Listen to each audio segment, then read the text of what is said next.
I never even knew what I was saving for. I've talked so much about saving on this channel and just having the security, and maybe one day I'll do something amazing with that money and have something to look forward to. And I never saw my life taking this turn. I never saw myself needing to fall back on those savings in the way I did. This part of my journey has been incredibly tough. There has been loads of tears. I've come through the other side, and it's not about to be easy. It's not about to just be all fixed and sorted. I've basically plunged myself into a much harder situation now.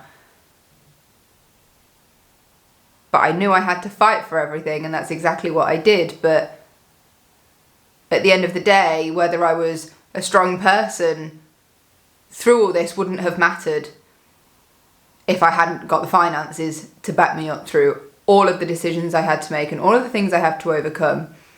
And all of that was possible because I did my no-buys and my low-buys through the last 3 years and made saving a priority. Hi everyone, welcome back to my channel and to another video. Slightly different one today, and it's basically just going to be a story time. And that is about the absolute enormous importance that every single one of us should be putting on our savings and encouraging ourselves not to waste money. And like I always say, to prioritize savings, to put them number 1 or number 2 on your list of things you have to pay for, so that you've got that security and that you've got that safety net. The worst case scenario is that your life falls to pieces and you have to use that safety net. The best case scenario is you don't, and you've saved an amazing amount of money to use on something absolutely incredible. This part of my story begins when the day finally came to come out of a long-term relationship.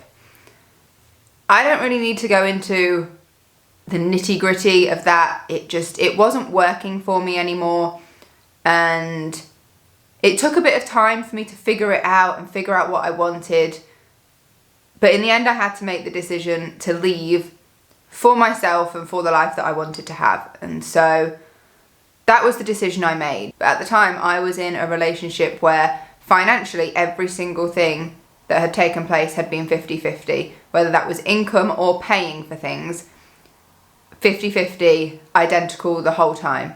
So for me to walk away from that circumstance basically meant my, if you like, household income would be slashed in half. And then, as expected, I'd be left to fend for myself as a single income household person. So it wasn't a decision I took lightly, but it was a decision I felt I needed to make. So with that in mind, everything sort of got started to end that relationship. And when you've got a property in joint names, you have to go through all the legal to start to split that up and decide what you're going to have to do.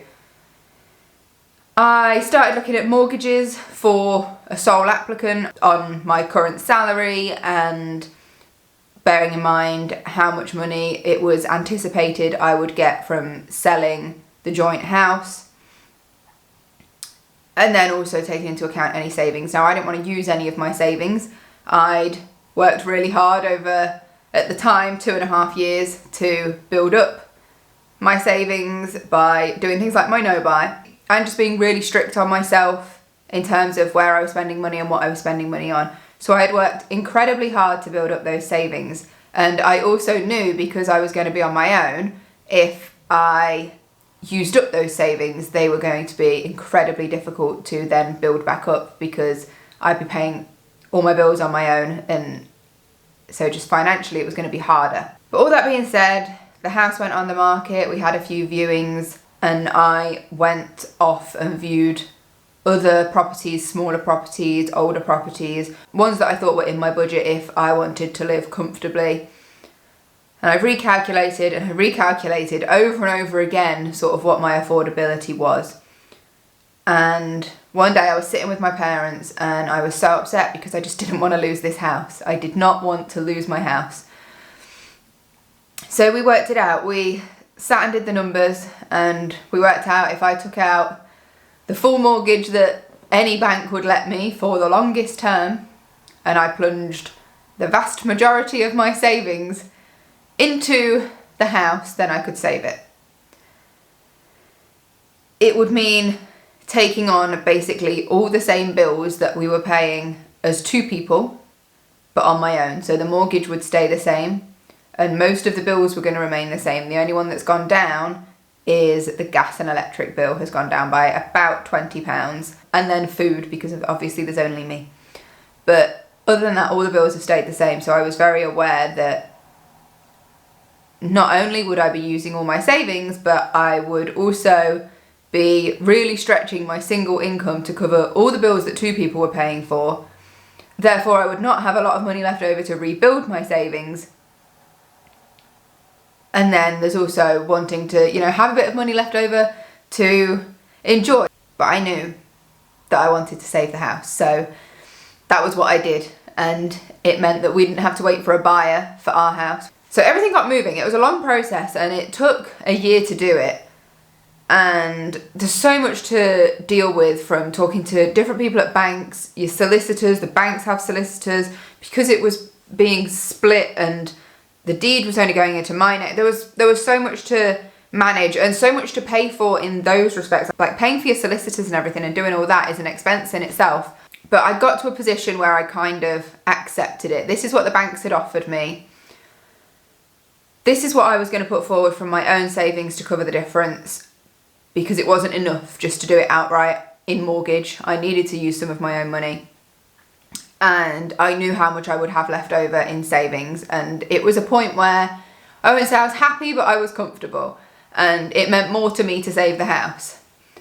I then had a few more appointments with the bank. Everything seemed to be going fine. The mortgage rates had been pretty bad anyway, but I'd secured in a good one. And then they contacted me to let me know that the person that had been dealing with my application had made a mistake on the affordability calculator, and they could only offer me an amount lower than what they had previously suggested. And so that amount meant I had to find a few thousand more to cover the difference. So all the time my savings are just eking away, dripping away, and I'm thinking, like, when's the crunch point? When do I call it and say that I'm being ridiculous and it's just too much a stretch to try and save the house? But I carried on. Through lots and lots of tears, I carried on. And eventually I got my mortgage deal secure, and I knew where I was standing again, and I was okay with it. It was like, okay, the situation's a little bit worse, but be grateful, because there are people in far worse situations. I'm in a situation where I can save my house. Most people would have to pack up and leave, and in the situation I was in, where you're looking to get out quickly, they would probably have had to sell their property for less than it's worth because they wanted a quick sale. So I considered myself very lucky that I was able to save my house. So all of that's going on, and this is months before everything completed and everything was finished, but it was going on in the background. And then I'm driving to work one day and my car broke down. And I've been running that little old car around since I passed my test. It wasn't even new when I bought it. It was 5 years old and I was its fourth owner. And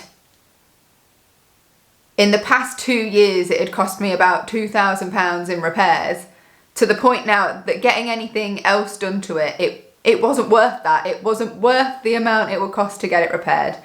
And I had the breakdown people come out and look at it, and they said that the entire electrics have gone, like there's a big fault in it. You'll be able to get it home, you'll be able to get it to a garage if you want to get it fixed, or you'll be able to get it to a showroom if you want to trade it in. And that's what I did, because I knew in my situation I couldn't afford to keep just piling money into this car that was broken. Now, I've never had a flashy car, and I've always been, I've always had a car within my means, get me from A to B, that sort of thing. And I always thought one of the things I was saving for before all this kicked off, and when I still had all my savings and life was just going to continue as it had been, was that I'd get myself a nicer car, because I've always driven around in this old banger. And everywhere I look, like everyone had a nicer car than me. And I know I shouldn't care about that sort of thing, but I think like I've come such a long way in my career in terms of getting promotions and building up. Yeah, I'm still driving around in this old car, but that definitely wasn't about to happen anymore. Now that I was buying out the house, it just couldn't happen. So I basically just had to get myself another runaround. It was like, it was a bit newer than the one that had broken down, but it's not new. And that just had to be that. But then I've always been adamant that I won't buy basically anything on finance. Like a mortgage, yes, but a car, no. If I can't afford it outright, I'm not going to buy it. And given that I was in a transitional period in my life, I was going from joint owning a house to sole owning a house, but that hadn't ticked over yet. So I wasn't paying all the bills on my own yet. I had no idea how comfortable I would be with another commitment of 200, 300, 400 pounds a month to finance a car. I would have been able to do it if I either didn't put any money into savings or I didn't have any money to enjoy at the end of every month. And so I just wasn't willing to do it. But then the alternative is, once again, to plunge into the savings. And even to buy a little runaround now, you're still talking a good few thousand. And that's exactly what I had to do with the money I got from part Xing my old car. I still had to put down another 7,000 to buy the next car. So then you can imagine after that, my savings are like, we don't exist anymore. So I was really scraping the barrel in terms of what was left. The only bits that were left were like little bits here and there that I hadn't really thought about. So I had a little bit left in my premium bonds and a little bit left in a stocks and shares ISA. So, you know, at this point I'm thinking the two big things that are going to happen have happened, house and car. Like in terms of things you're going to have to pay for, I'm covered. Although it left me with such an insecurity because my car isn't a brand new car. It still just leaves me with this insecurity that anything could go wrong at any time again. And it's starting to become a struggle if I'd be scraping the barrel if I had to buy a new car. So that was that. And then they always say these things come in threes. So I wasn't done. I had one more to go still. And that was, so I'd gone and picked out this car. I'd signed all the paperwork. I wasn't due to pay for it until I picked it up, which was the following Friday. It was Monday that my car broke and I went and chose the new one. And I was going to pay for it on the Friday, but I'd signed all the paperwork. So I knew that I was going to have to pay like £7,000 on Friday. And that was that. So I get home and it's already been a stressful enough day. I was just going to go for a shower or something. Now, bear in mind, I haven't got an electronic shower. So the hot water comes out of the hot water tank. And there was no hot water, but the water comes on at 4 p.m. So there should have been hot water. So I checked the hot water tank and all the pressures seem fine and the valves seem fine. I don't really know a lot about it, but nothing looks out of the ordinary. So I go downstairs to check the boiler and it's got an error code. And I was like, okay, of all the things to go wrong, this is probably going to be the next expensive. And of all the things to go wrong, it had to be something you pretty much can't live without. Like, I'm not going to be able to cope without hot water. I didn't know what the error code was, so it just flashes up with some letters on the little screen. So I got the manual out and it was like something like major error, and it just says contact engineer. Like, there's no suggestion about how you might fix it.